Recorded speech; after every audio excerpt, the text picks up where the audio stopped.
Chapter 1. Young Davy.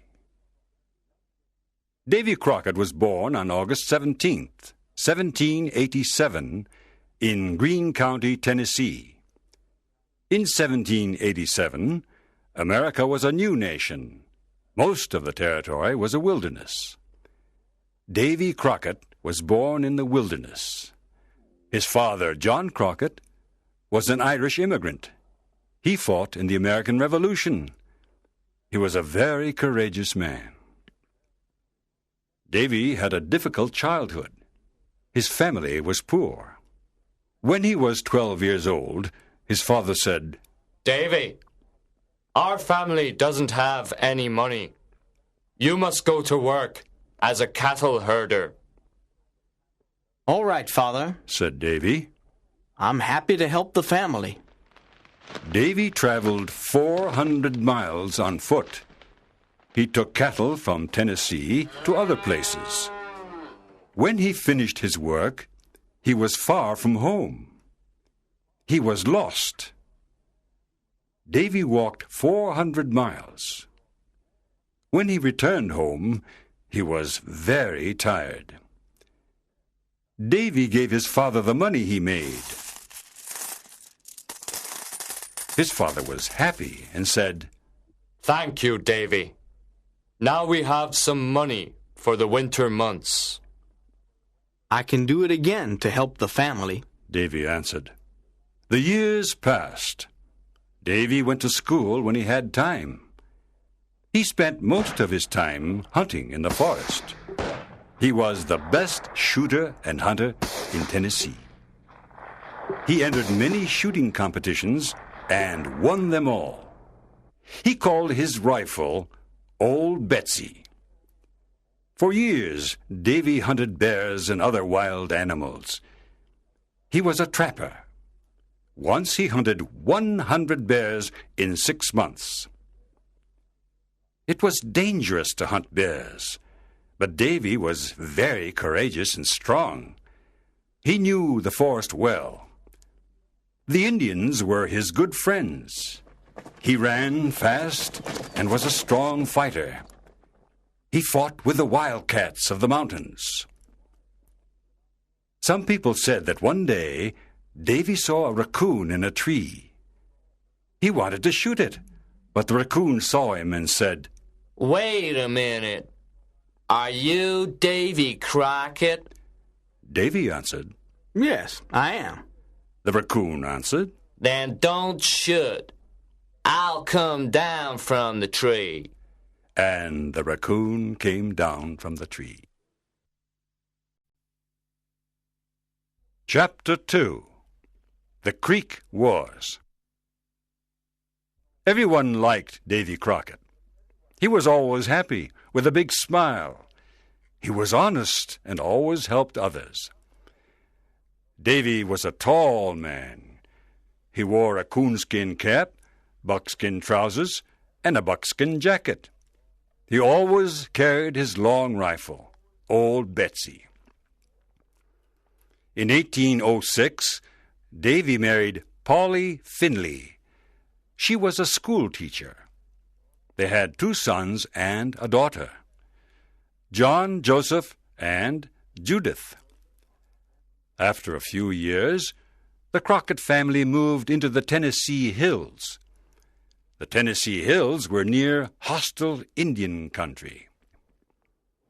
In 1812, the war between the United States and Britain began. The Mohawk and Creek Indians fought with the British against the Americans. The American General Andrew Jackson organized a small army. He wanted to fight the Creek Indians and the British. Davy fought with this army. He was a scout because he knew the territory well. His work as a scout was very important.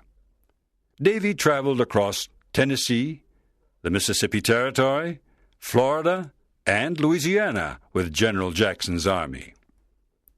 The Battle of New Orleans was a big victory for General Jackson and the Americans. The war ended in 1814. The British lost the war. The Indians lost their territories and went away.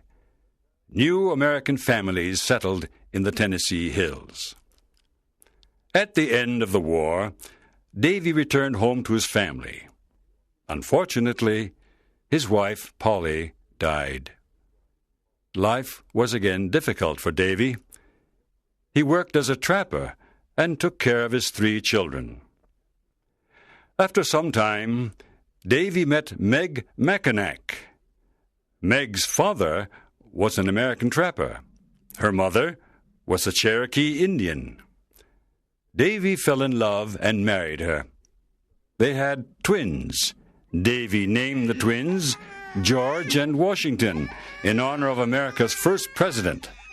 There were now 5 children in the Crockett family.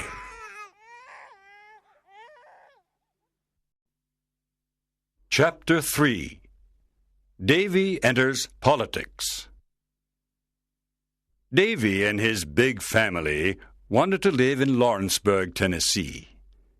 Davy bought a covered wagon. He and his family put all of their things inside the wagon: chairs, tables, beds, clothing, and many other things. 4 strong horses pulled the big wagon. Davy and his wife sat in the front. The 5 children were inside the wagon. After traveling in the forests and mountains, they arrived in Lawrenceburg. This was their new home. Davy opened a mill. He was a hard worker. His neighbors liked him. Everybody in Lawrenceburg liked him. He became a representative of the town government. He was very popular. People liked listening to his stories about hunting bears and about the War of 1812. They admired his honesty and courage. Davy was different from other politicians. His speeches were never boring. His message was clear. He spoke to the people in simple language. He dressed like them, too. He always wore his coonskin cap and his buckskin trousers and jacket. One day, at an important meeting, he didn't know what to say. So he looked at the people and said, "Today, I am like a man trying to drink water from an empty barrel. I'll tell you a funny story, and then we can go home." Davy soon became a representative of the government of Tennessee. Now he was in politics. He helped his people in many ways. At first, many politicians laughed at Davy because he never wore a suit. After some time, these politicians admired and respected him. Davy was an honest man. Everyone believed what he said. His buckskin jacket had 2 big pockets. In his right pocket, Davy had a bottle of whiskey. When he met his friends, he gave them some whiskey. In those days, it was common to give some whiskey to friends.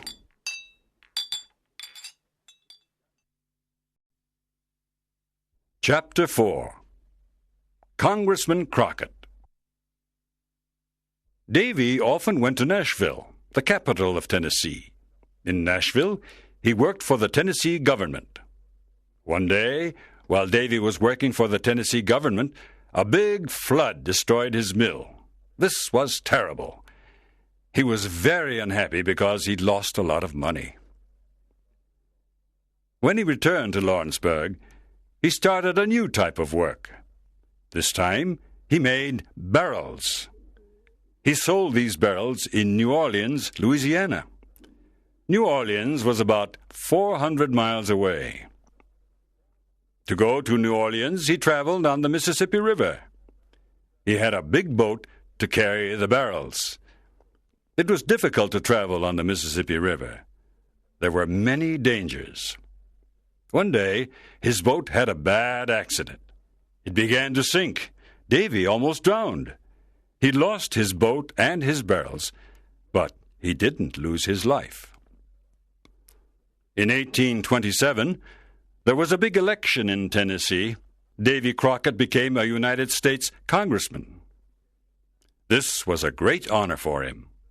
In the United States Congress, he represented the people of Tennessee. He traveled to Washington, D.C., the capital of the United States. Davy was very happy to be a congressman. He wanted to help his people. There were congressmen who wanted to take land away from the Fox Indians of Tennessee. Davy protected these Indians. He fought against dishonest congressmen. The Fox Indians cannot live without their land, Davy shouted. I must defend all the American people of Tennessee, the whites and the Indians. After months of hard work, Davy was not able to help the Fox Indians. The U.S. Congress made a law that took away land from the Indians. Davy was very angry. He hated injustice. In 1835, he left the U.S. Congress. Chapter 5. Texas. In 1835, the Crockett family left Tennessee. They put all their things in a big covered wagon, and they traveled for many days. They finally arrived in Texas. At that time, Texas belonged to Mexico. At first, the Mexican government was happy with the American settlers. They cultivated the land. Many settlers went to Texas because land was very cheap. With a little money, a settler bought a lot of land. More and more Americans went to Texas. There were about 20,000 American settlers in eastern Texas. There were only 5,000 Mexicans. The Mexican government did not like this. There were too many Americans. Mexico decided to close its borders. The American settlers were very angry. In 1834, the Mexican general Santa Anna became the dictator of Mexico. He was a cruel man. He sent his soldiers to the Mexican border. He did not want the American settlers to enter Mexico. By 1834, there were more than 30,000 Americans living in Texas. They wanted Texas to be an independent American state. They did not want to live under a cruel Mexican dictator. Davy and his family now lived in Texas. They were happy in their new home. They wanted the independence of Texas, too. One day, Davy heard that the Mexicans wanted to attack Fort Alamo. The Alamo was a Spanish church and fort near San Antonio in western Texas. There were Texans and American soldiers at Fort Alamo. There were also women and children at the fort. War was in the air. Davy knew he must fight for the independence of Texas. Chapter 6. Fort Alamo. Davy asked other American settlers to go to the Alamo with him. Few men wanted to fight, but this did not stop Davy. He and 15 men decided to go to the Alamo. They were ready to fight the Mexicans. There were 112 men at the Alamo. Colonel William Travis of the U.S. Army was the commander. William Travis was a young colonel. He was only 27 years old. He was a lawyer. He entered the U.S. Army to fight for the independence of Texas. One day, Colonel Jim Bowie and 30 men arrived at the fort. Jim Bowie was a tall, strong man. He was a hunter and trapper. Good evening, Colonel Travis, said Colonel Bowie. I have a message for you from General Sam Houston. Here is the letter. Colonel Travis opened it. He read it aloud. You must destroy the Alamo and come with my army. General Santa Anna will attack the Alamo soon. General Sam Houston. What? Said Colonel Travis. I don't want to destroy the Alamo. I want to defend it. Colonel Bowie said, "We cannot defend the Alamo. We must have more men." In February 1836, Davy Crockett and his men arrived at the fort. Colonel Travis was happy to see them. He asked Davy and his men to defend the Alamo. "We don't have many men," said Colonel Travis.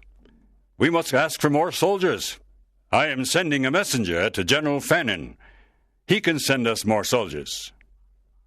Davy said, My men and I want to defend the Alamo. We are hunters and trappers. Our long rifles can shoot at a great distance. Davy Crockett and Jim Bowie became good friends. Together they repaired the walls of the fort. They cleaned the rifles and the cannons. They were ready for the battle. Chapter 7. The Red Flag. One morning a messenger arrived. I have a message from General Fannin. He is very sorry. He cannot send any soldiers. You must leave the Alamo now. General Santa Anna is near. You are all in danger. "We don't want to leave the Alamo," said Jim Bowie. "We want to fight for the independence of Texas." "How many soldiers has General Santa Anna got?" He's got about 4,000 soldiers, said the messenger.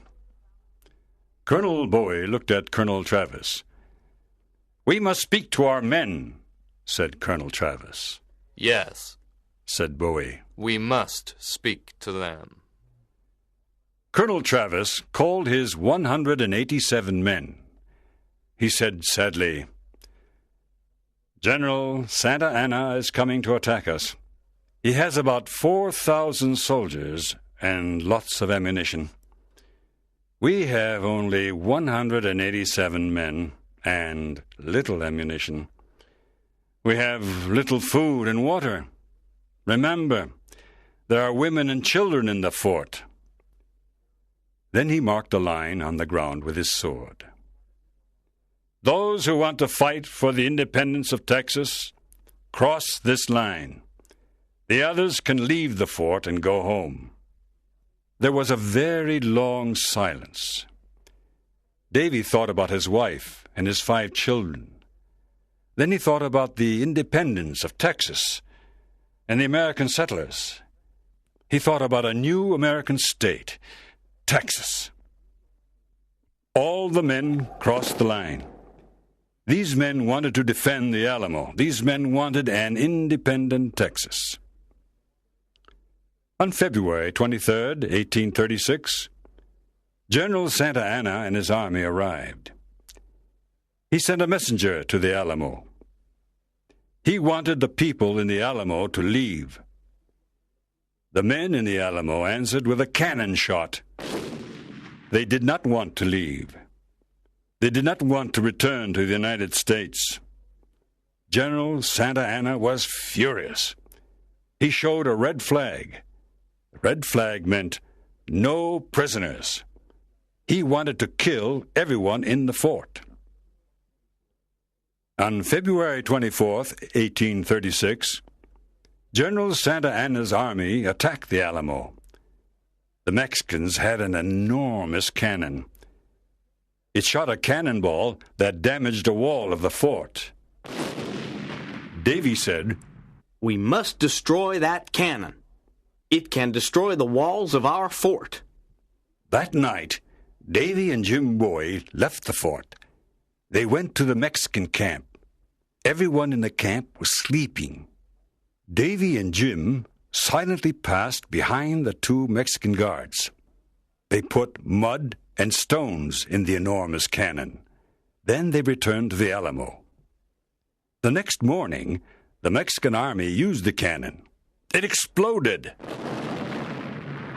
The Mexicans were very surprised.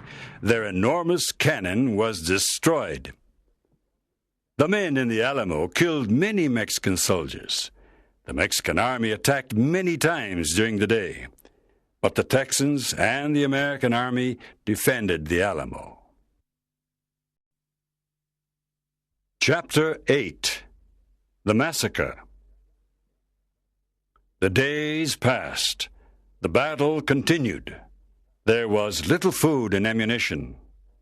The men in the Alamo fought courageously. Nothing stopped them. After 12 days of fighting, General Santa Anna sent all of his army to attack the fort. On March 6th at 5 a.m., the Mexican bugles played the Duguello. The Duguello was a war song. It meant death for everyone. Women and children at the fort were tired and afraid. The situation was desperate. The men at the Alamo heard the Duguello. They understood the message. General Santa Anna's army attacked the fort from all sides. It was a terrible battle. Everyone was shooting. Cannonballs were flying. A lot of men were injured. Some men were killed. Davy and the other men defended the fort. They sent back the Mexicans twice. The third time, the Mexicans entered the fort. They killed many people, men, women, and children. It was a massacre. Jim Bowie was a great fighter. He was a strong man, and he was never afraid. He fought with his famous Bowie knife. He killed many Mexican soldiers. At the end of the day, 3 Mexican soldiers killed Jim Bowie. Davy and the other men fought until the end. They killed many enemy soldiers. It was a desperate battle. 4 Mexican soldiers killed Davy with a long knife. The tall, courageous trapper fell to the ground. Only 2 women and 2 children were alive after the massacre, but General Santa Anna did not kill them. These women and children returned home. The Mexicans burnt the bodies of the dead people. It was a big victory for General Santa Anna. He lost 1,544 men at the Alamo. On April 21st, 1836, General Sam Houston and his army attacked General Santa Anna. General Houston made General Santa Anna prisoner. Santa Anna then signed a treaty. This treaty said that Texas was independent. Everyone remembered Davy Crockett, Jim Bowie, Colonel Travis, and the other men. They died for the independence of Texas. Texas became a state of the United States in 1845. All through his life, Davy Crockett did what he believed was right. With his honesty and determination, he became a national hero. Davy Crockett was the perfect example of the American free spirit. In his life story, Davy wrote, I leave this rule for others when I'm dead. Always be sure you're right. Then go ahead.